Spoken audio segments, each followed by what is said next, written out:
What's up mga kaibigan? Na-try nyo na bang ibaon ang mga pang-almusal na pagkain? Kagaya nito yan, hotdog at spaghetti. Tipid ito mga kaibigan, no? At ito pala ang inyong likod OFW sa Pinas, si Mark, ang nagtitipid na manggagawa sa Pinas. Tara, kumain na tayo ng tanghalian. Yummy. Binili ko to doon sa amin mga kaibigan. 15 pesos yung hotdog, 15 pesos yung itong spaghetti. Tsaka 30 pesos lang. Murang-mura na mga kaibigan, kasi kung bibili ka sa mga eatery ngayon tanghalian, wala nang ganito, mga mumurahin na pagkain, no? Kaya practical lang tayo mag-isip sa Pilipinas mga kaibigan.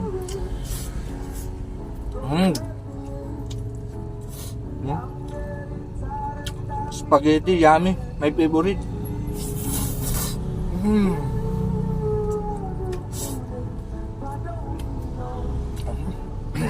The best.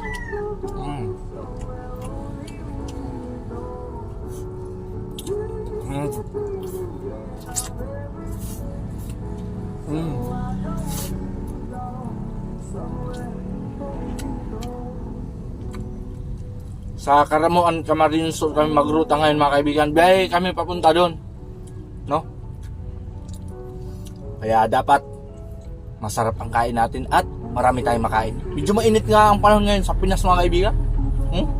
Pawis ka agad tayo. Saka siguro sadyang ganado lang tayo sa ating pagkain. Masarap ang ulam spaghetti. Labis pa ang ulam.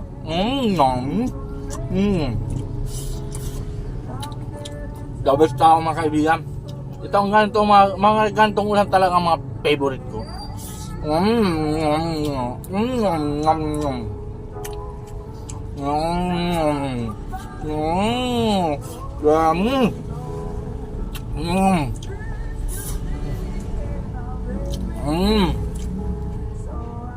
Grabe, tipid na mga kaibigan. Ang sarap pa. Parang advance na yung birthday ko mga kaibigan. Pero matagal pa ang birthday ko mga kaibigan. June pa, sa June. Pero batiin nyo naman ako mga kaibigan ng advance happy birthday.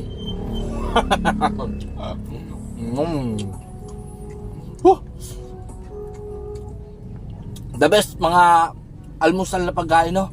The best din pang baon sa tanghalian. Mura pa, no? Pero kung di ka nagtitipid, pwede na sa'yo yung mga tag 60 na mga paksiw o kaya tag 110 pesos na bulalo sa tanghalian, no? Eh ako dito sa almusal na ulam, pagkain, no? Kung bibili tayo nito sa tanghalian, wala na tayong aabutin na ganito sa mga eatery. Kasi mga Pinoy mahilig sa mga ganito mga kaibigan. Umaga pa lang ubos na yan.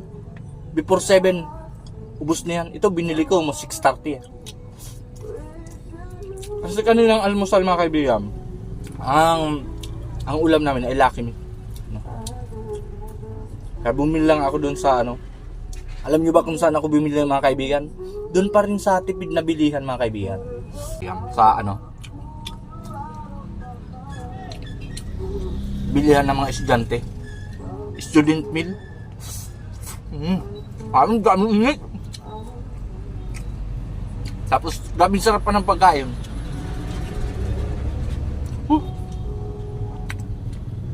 Kita nyo mga kaibigan, ganadong-ganado tayo. Ang sarap kasi.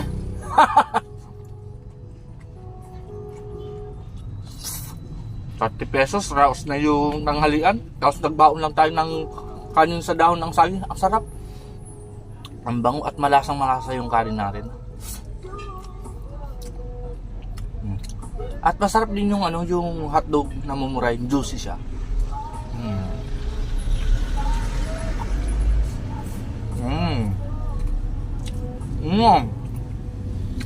Grabe, lunis na lunis mga kaibigan. Pawisan na tayo sa trabaho. Ay sa kain lang pala, sa kain.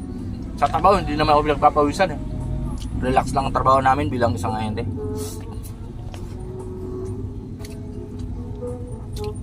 At sa muli mga kaibigan, ito pala ang inyong lingkod OFW sa Pinas, si Mark, no? At laging nagpapaalala, lagi lang tayo magtitipid dito sa Pinas para hindi tayo nababaon sa utang. Huling subo para sa tagumpay.